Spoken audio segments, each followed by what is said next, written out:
Hello mga ka-sexy, part 2 na nga tayo at ito nga yung pababa dito sa may Loton. Ang ganda guys, magubat pa rin siya. At nalito nga kami guys at bumaba kami sa maling babaan.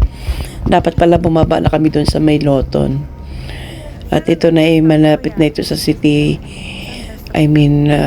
Hulugan ng sulat. Mail, At ito ngang bus na to ay dito kami binaba. Ayan.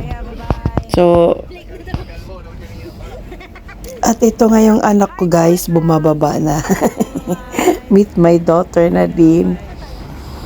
So, nandito nga kami guys. Hindi ko alam kung anong lugar ito.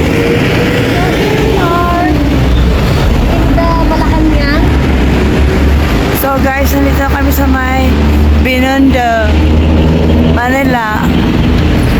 Ayan, post office building na yung nasunog. Bawal tumawid dito.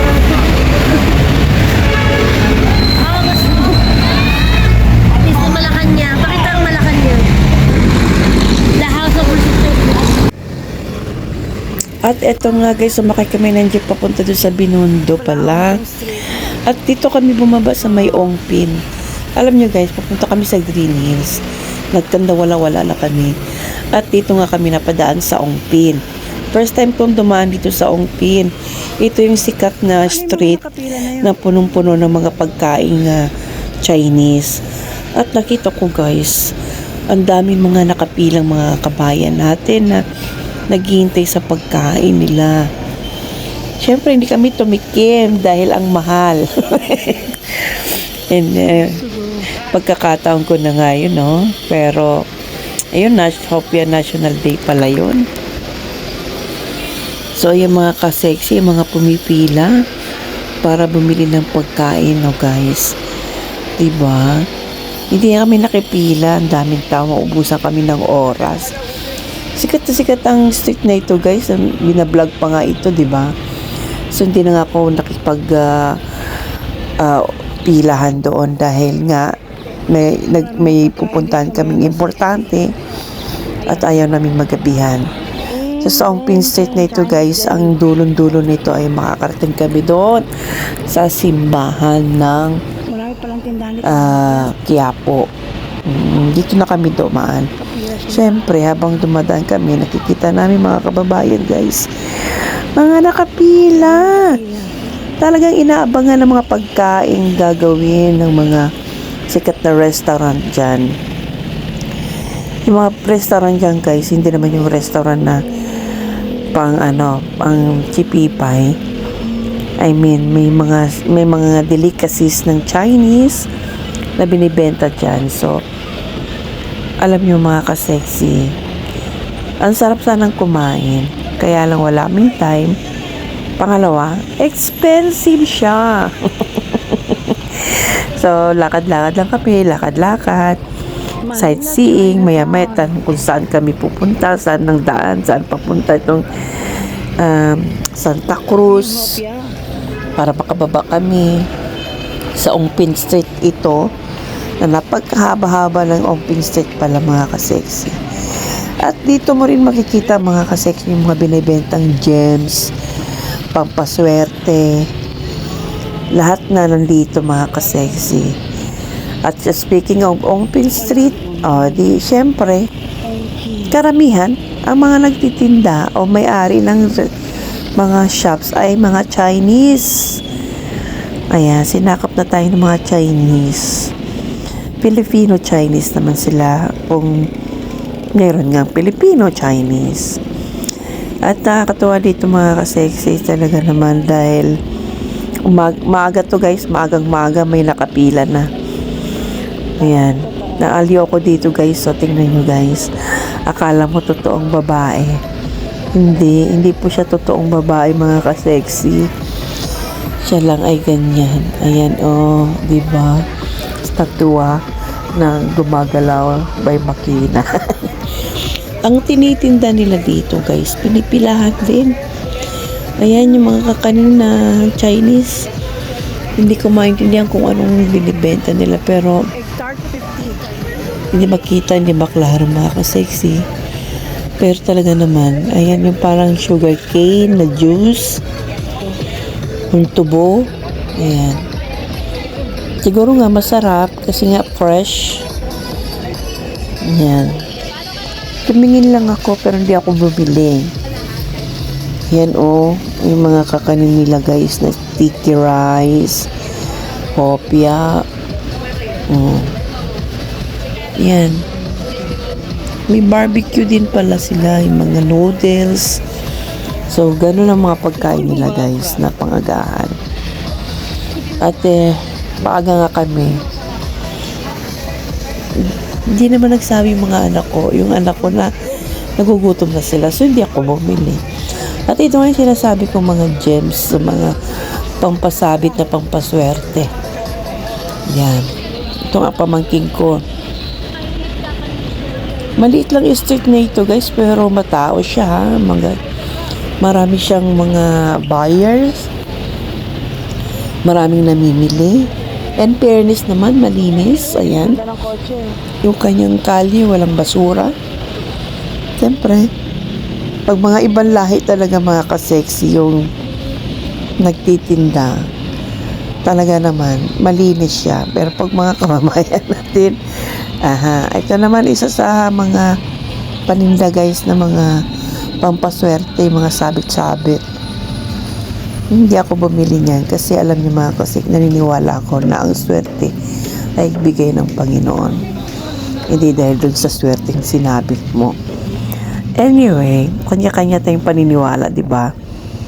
So ito, ang maliit na bridge ay patungo tayo dun sa unahan guys. So magsasalita naman ako dyan. So abangan nyo guys, panoorin nyo hanggang dulo. Please don't forget to like and share na rin. And mag-comment po kayo. Ayan mga broccoli guys. Isang tumpok-tumpok na ganun. Fresh ang mga gulay dito in fairness. Okay guys, enjoy watching.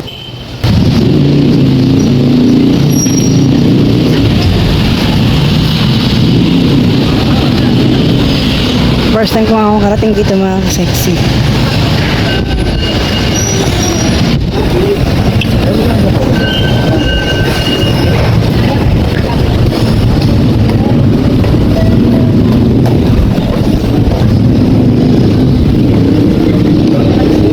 Ano na lusot nito? Quiapo? Diretso lang?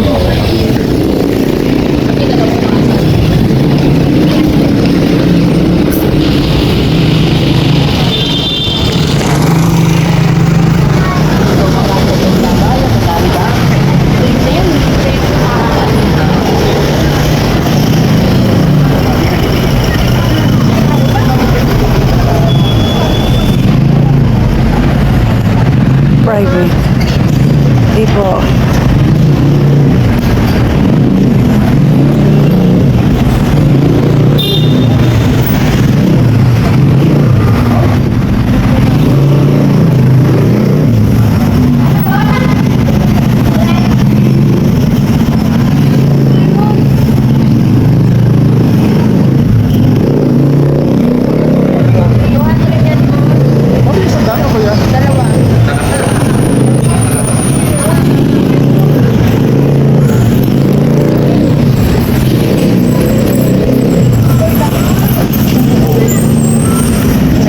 Lokal?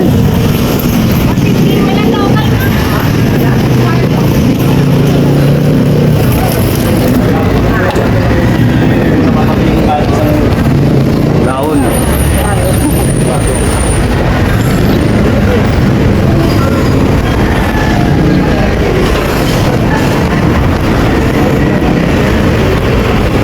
Gusto niya ng juice?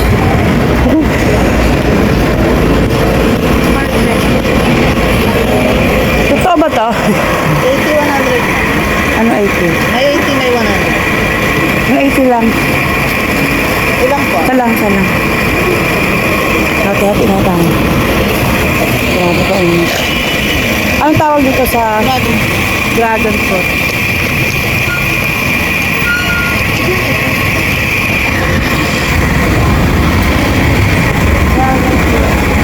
Guys, muna na ng dragon fruit. 80 pesos ang isa. Ito lang in order namin. Anong halos ito?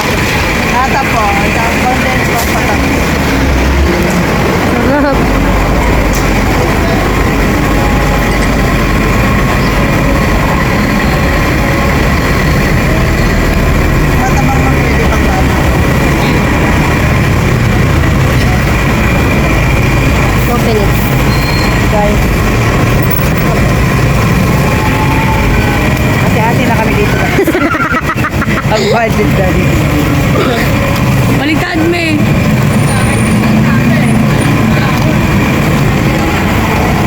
Kalokayin mo na natin to.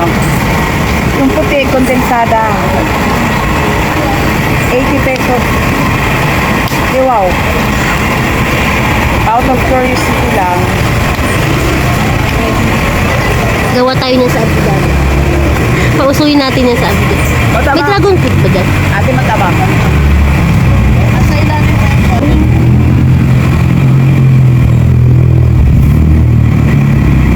Sarap. Pag matabang daw, lagyan daw ng panibagong kondensada. Tsaka yung libre tapon. Ito. May ano mo. Alisin na kasi yung takip. Alisin yung takip. Yan. Alo kay OP. Yan, lalo kayo ubi. Thank you.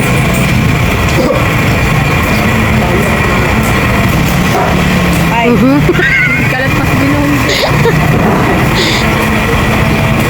Sa ilalim ka. Okay. Di ako makain ng dragon fruit. Pero dahil juice siya, kakainin ko na yun. Huwag mo na.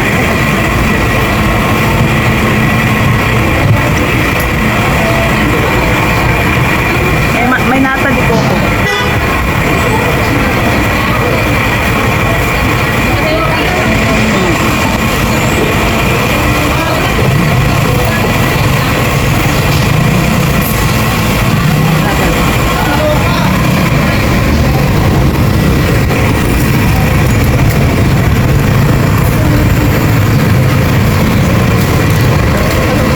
Sarap.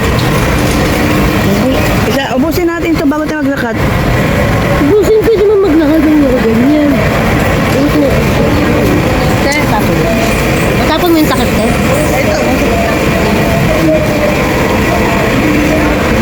Sige na.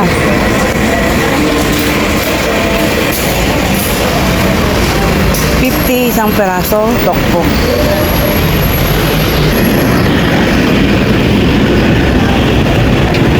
Guys, 100 yung peraso. Ano yun?